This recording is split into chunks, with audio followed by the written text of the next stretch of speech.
Dès qu'on parle de paillage, ça soulève beaucoup de questionnements chez les uns et ça suscite beaucoup de réactions chez les autres.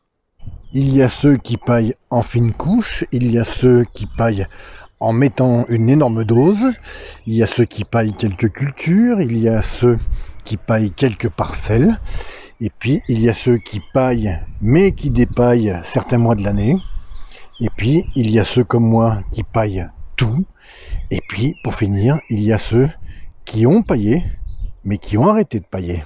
Alors, vu que je suis un adepte du paillage, vous allez sûrement vous demander, à juste titre d'ailleurs, comment je vais pouvoir vous faire une vidéo sur le sujet, tout en ayant un regard objectif.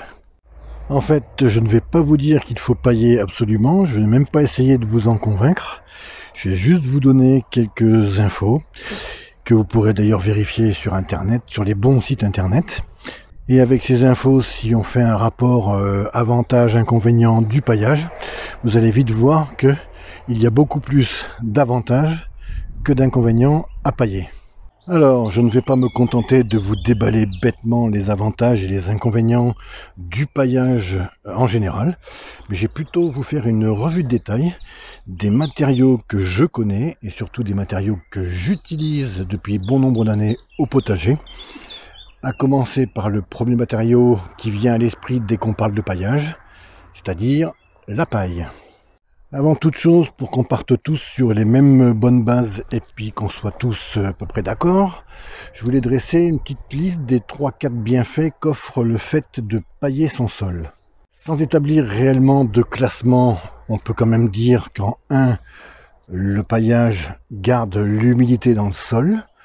En 2, en occultant la lumière, il limite la pousse et la levée des mauvaises herbes des adventices. En 3, il protège de toutes les agressions extérieures, avec les UV du soleil, la neige, le vent, l'eau, enfin la pluie, etc., etc., le gel. Et puis en 4, quelque chose qui est pas très vieux, qui a quelques années déjà, mais que les jardiniers commencent à se mettre un petit peu dans le crâne, c'est que ça nourrit le sol. Tant qu'on parle des bienfaits du paillage durant la vidéo, je vais vous en donner un 5e, qui à mes yeux est sûrement même le plus important de tous. C'est même pour ce bienfait que je paille mes parcelles, toutes mes parcelles depuis autant d'années. Et malheureusement, c'est un bienfait qui est encore assez mal connu, voire même ignoré, de pas mal de jardiniers. Allez, revenons à notre paille, de la paille que j'achète en bottes rectangulaires comme celle-ci. Alors là, on a affaire à du foin, c'est pas de la paille, mais sinon c'est les mêmes bottes, 13 kg je crois. De toute façon, j'ai pas le choix, je peux pas faire rentrer des bottes rondes qui roulent là, parce que le portail n'est pas assez large et en plus il y a les 5 marches pour monter au jardin, donc c'est impossible. De la paille que j'ai acheté au tout début à 2 € la botte, parce que j'allais la chercher dans une ferme qui était en agriculture conventionnelle. Un peu plus tard, j'ai trouvé un jeune agriculteur bio qui voulait bien me vendre juste quelques bottes à l'année. Alors c'était un peu plus cher, hein, c'était 2,50 € la botte, ce qui justifie le bio. Mais en plus, il y avait un paradoxe, c'est que par rapport aux anciennes que j'achetais en conventionnel, je faisais quelques kilomètres de plus. Donc écologiquement parlant, je cramais plus de gasoil en allant chercher les bottes bio que les bottes conventionnelles.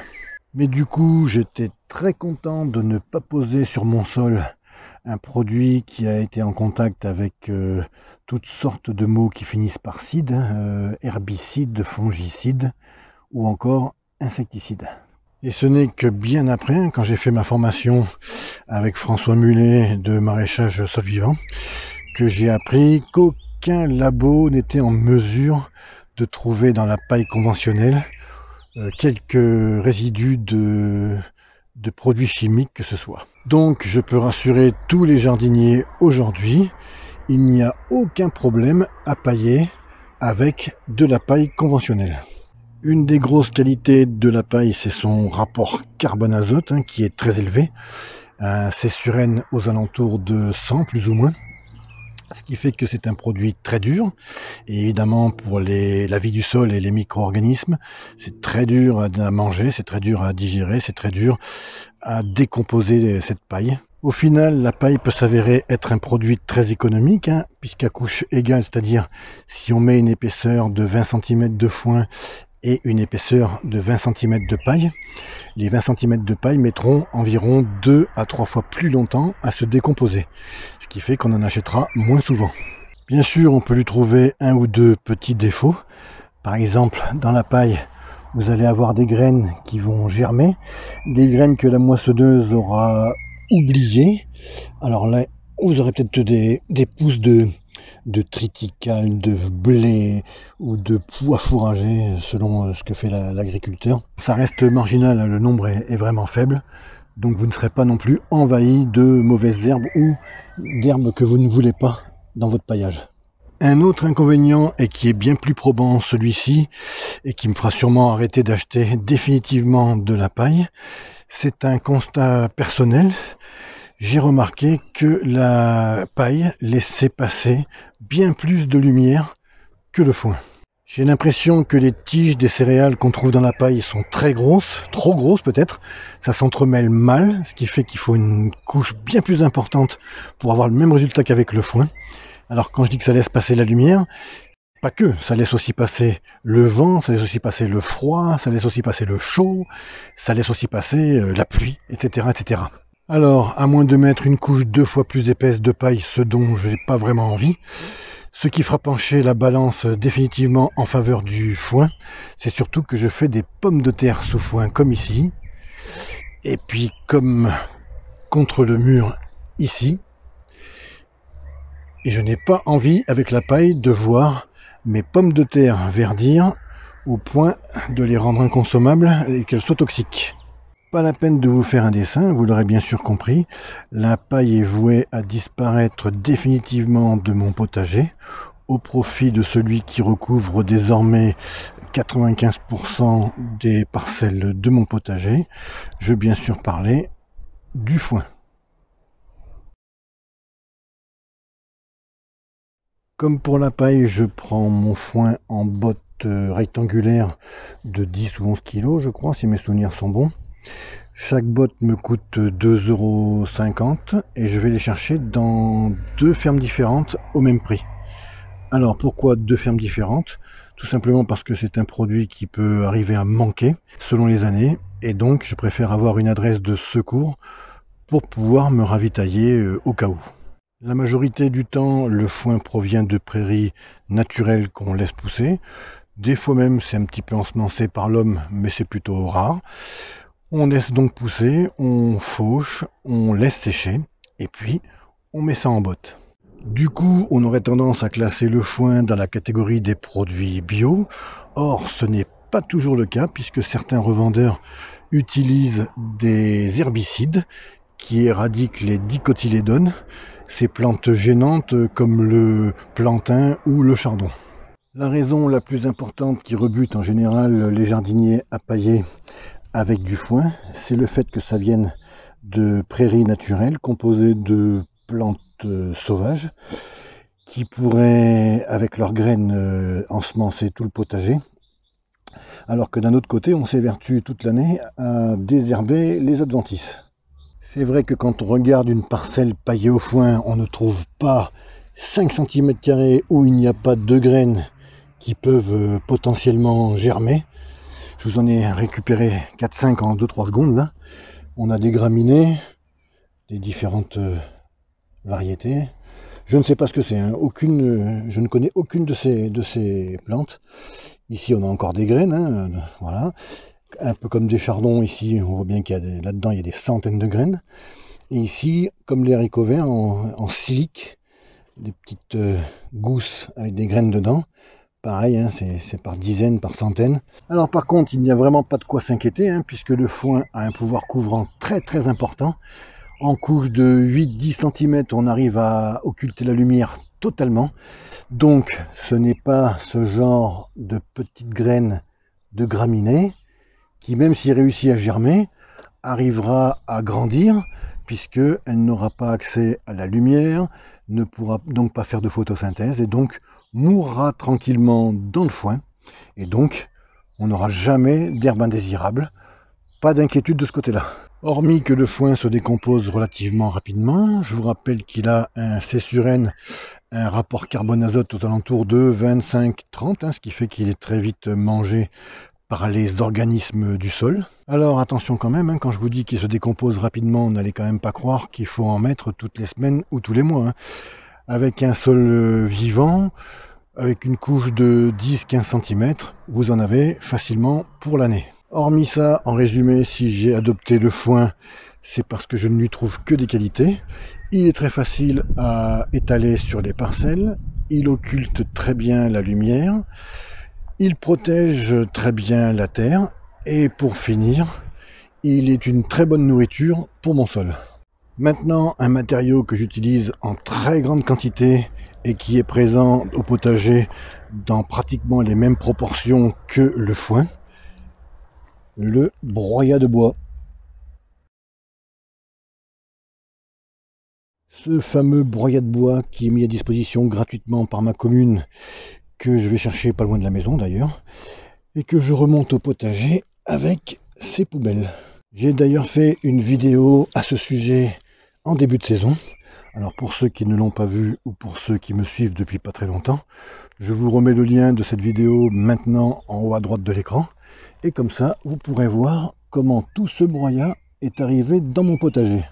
Au premier abord, on croirait que j'utilise ce broyat de bois uniquement pour mes allées à des fins esthétiques. Alors c'est vrai en grande partie, mais pas que.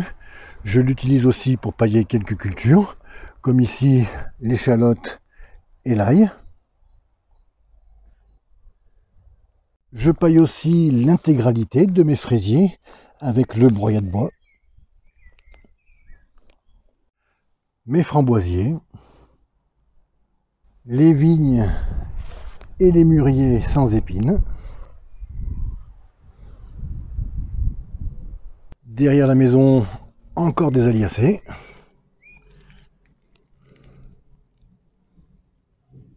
Et ici, une dizaine de betteraves paillées au broyat de bois.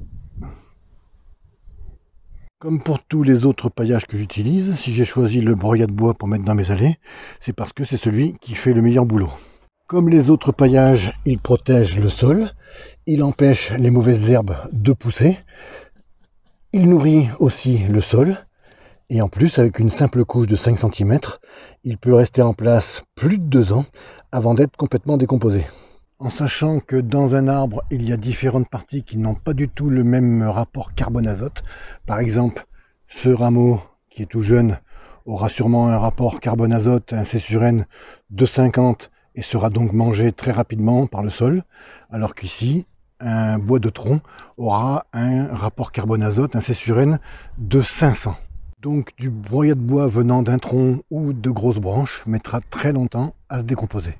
Et puis le fait de pailler avec du broyat de bois va aussi apporter 2 ou 3 choses hyper importantes. Rapidement, ça va favoriser l'apparition des champignons et donc des mycorhizes. À moyen terme, ça va créer un humus de très bonne qualité et très stable. Et puis à long terme, ça va améliorer inévitablement la structure du sol. Une autre matière organique pour pailler qui est pratiquement gratuite, qui ne coûte que l'essence que l'on met dans la tondeuse. Vous avez sûrement deviné, la tonte de pelouse. Avec la faible quantité de tonte que je récupère sur les 400 m² de pelouse que j'ai ici, je ne peux pas prétendre à pailler les 100 m² de mon potager. Donc je m'en sers plutôt comme appoint pour pailler des petites zones ou des cultures particulières. Pour pailler, on peut se servir de la tonte de pelouse de 2 façons différentes, comme ici, à peine tondue. On peut l'étaler sur une parcelle, mais alors juste une couche de 4-5 cm maxi, sinon tout le monde le sait, ça pourrit. Ou alors on peut la laisser sécher 10-15 jours à même le sol, en la retournant de temps en temps. Et puis quand elle est bien sèche, on pourra s'en servir comme si c'était du foin. Je ne vous cache pas que j'utilise de moins en moins la tonte de pelouse, qu'elle soit fraîche ou sèche d'ailleurs. Je privilégie les matières beaucoup plus carbonées pour mon système. Ici, on est clairement sur une matière très azotée. Il reste encore un tout petit peu d'eau, mais le C/N, le rapport carbone-azote est d'environ 10, 12, 15 maximum. Et ce qui fait que c'est une matière qui va très vite se décomposer. Pour finir, je voulais vous mettre en garde sur deux petites choses. La première, c'est la différence qu'il y a entre ce qu'on entend et ce qu'on voit sur Internet, c'est-à-dire quand on paille avec une tonte de pelouse fraîche comme celle-ci, ça libérerait éventuellement beaucoup d'azote. Alors là, il faut être mesuré. Ça libère de l'azote, mais pas tant que ça. Donc, il faut se calmer avec ça. La deuxième, c'est que je vous déconseille fortement de pailler vos cultures qui ont soif ou qui ont besoin d'eau, qui aiment l'eau, avec la tonte de pelouse sèche, parce que je ne sais pas si c'est le fait que les brins d'herbe soient très bien entremêlés, mais ça forme un manteau qui empêche l'eau de passer. Je l'ai remarqué il y a pas mal d'années déjà, mais dernièrement encore, une pluie de 8 mm n'a même pas mouillé la terre. Tout est resté dans la pelouse. Vous pouvez faire le test chez vous. Alors bien sûr, si vous arrosez à l'arrosoir ou au jet d'eau, l'eau passera évidemment à travers le paillage. Mais si vous avez 5 cm de paillage et que vous attendez une petite pluie, vous pourrez constater la même chose que moi. Une autre ressource bien connue pour pailler son potager gratuitement, elles sont légères, il n'y a qu'à se baisser pour les ramasser. Et non, ce ne sont pas les pâquerettes, ce sont les feuilles mortes. Malheureusement, au jardin, je ne possède que ces deux érables, deux feuillus qui ne me donnent qu'une petite quantité de feuilles mortes à l'automne. Mais bon, ça me permet toujours de pailler quelques mètres carrés bien choisis. J'ai aussi un pommier et un poirier qui sont tous les deux malades, qui me donnent très peu de fruits et qui font tomber très peu de feuilles à l'automne. Alors je me contente juste de les rassembler et de pailler le tronc avec. Alors le fait que les arbres soient malades ne rentre pas du tout en ligne de compte. N'écoutez pas ce qu'on vous dit, vous pouvez très bien pailler avec des feuilles mortes qui proviennent d'un arbre malade. Alors cet automne, derrière la maison, j'avais décidé de pailler cette petite parcelle avec des feuilles mortes. J'en avais mis une épaisseur d'environ 20 cm et comme vous pouvez le voir, il n'en reste plus qu'à peine 2 cm ou 3. Il est assez logique que la décomposition se fasse à cette vitesse, puisque les feuilles mortes ont en général un rapport carbone-azote plutôt faible à moyen. Les feuilles les plus tendres, comme celles des fruitiers, auront un C/N d'environ 40, tandis que les feuilles les plus dures, comme celles du chêne, seront plutôt aux alentours de 80. Mis à part que c'est un paillage qui se dégrade assez vite, moi je m'en sers surtout pour observer la faune du sol.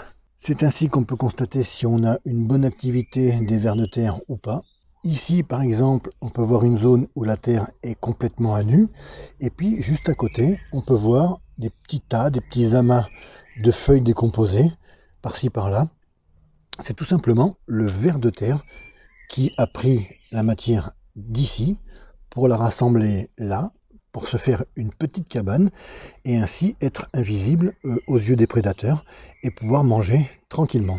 D'ailleurs, quand on aperçoit un petit tas comme ça, si on le soulève, il n'est pas rare de tomber sur l'entrée de la galerie du ver de terre.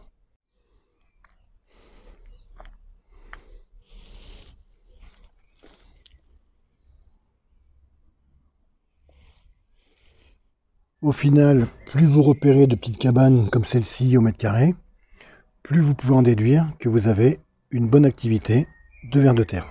Pour moi, le paillage à base de feuilles mortes aura toujours sa place dans mon potager, même s'il a deux petits inconvénients.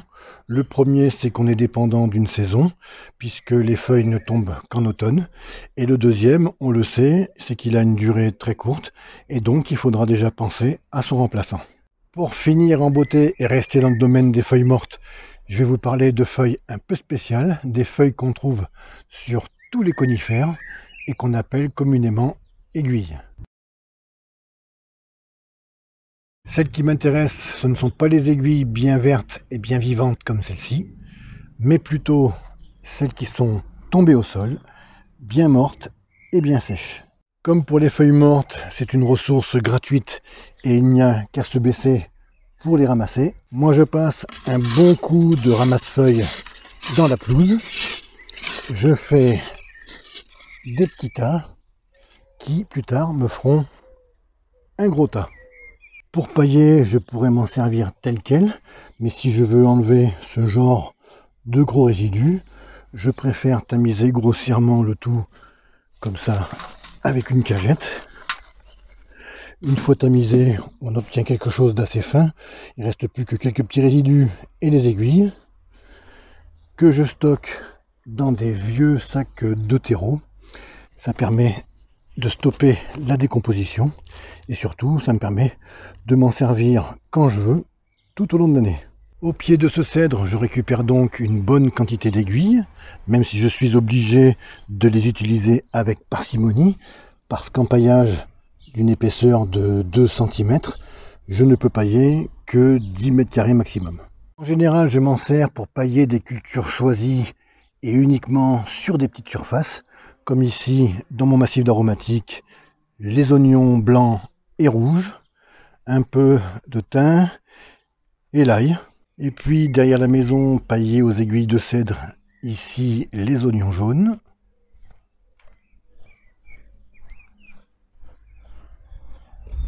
Et là, les oignons géants.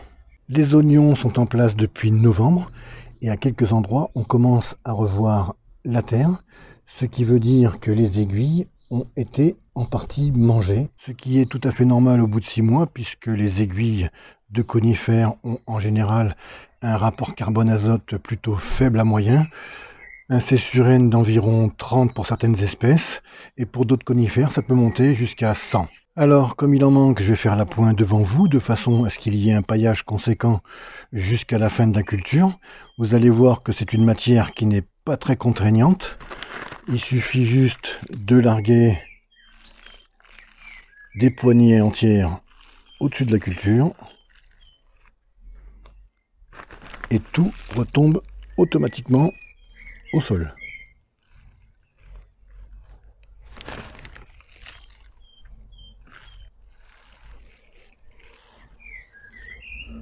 Je vais en profiter aussi pour en mettre sur les oignons géants.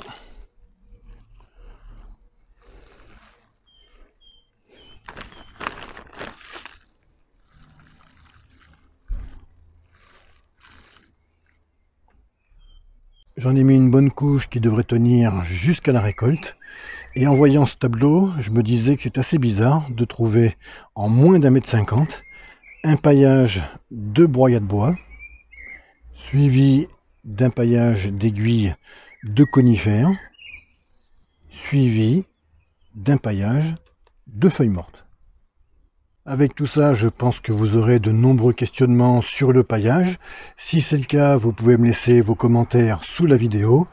Je me ferai un plaisir d'y répondre et normalement, je réponds à tout le monde. Maintenant, si la vidéo vous a plu, n'oubliez pas le petit pouce qui va bien. J'aurais pu vous faire voir 2 autres paillages différents. Ça va gros? Le passage est à toi? Mais ce sont des paillages dont je ne me suis jamais servi, puisqu'au départ ils étaient prévus pour pailler le massif de fleurs, mais je n'ai pas eu l'occasion puisque j'ai préféré pailler avec du broyat de bois. Donc je ne peux pas vous dire grand chose sur le paillis de lin et sur le paillis de chanvre, vu que je n'ai aucune expérience avec ces matières. Les seules choses que je peux vous dire, c'est que c'est pas donné, je crois que c'est entre 6 et 7 euros le sac de 50 litres. Je peux vous dire aussi que on dirait de la paille déchiquetée ou du petit broyat de bois déchiqueté. Et puis que ça limite la levée des mauvaises herbes, que ça maintient l'humidité du sol, que ça protège du gel et des grandes chaleurs, mais ça, on le savait déjà. Toujours un grand merci à ceux qui regardent les vidéos et à ceux qui mettent un pouce vers le haut, et la bienvenue à ceux qui viennent de s'abonner. Je ne sais pas si vous vous en souvenez, mais au début de cette vidéo, je vous parlais du 5e bienfait pour lequel je paille tout mon potager. Alors comme la vidéo est un peu longue, je remettrai ce sujet à la prochaine vidéo. Je traiterai aussi dans cette prochaine vidéo de tous les méfaits dus au paillage, comme l'arrivée des limaces, On verra si pailler avec des aiguilles de conifères acidifie le sol ou pas. Et enfin, on verra si pailler avec des matières carbonées, voire très carbonées, engendre automatiquement une fin d'azote. Pour ne rien rater de tout ça, si vous n'êtes pas abonné, faites-le dès maintenant. Et n'oubliez pas d'activer la cloche des notifications. Ce mois d'avril n'a pas été un bon mois pour le jardinier en général, alors vivement la chaleur, le beau temps, les beaux jours. Sur ce, je vous dis, prenez soin de vous, portez-vous bien, à bientôt, bye bye.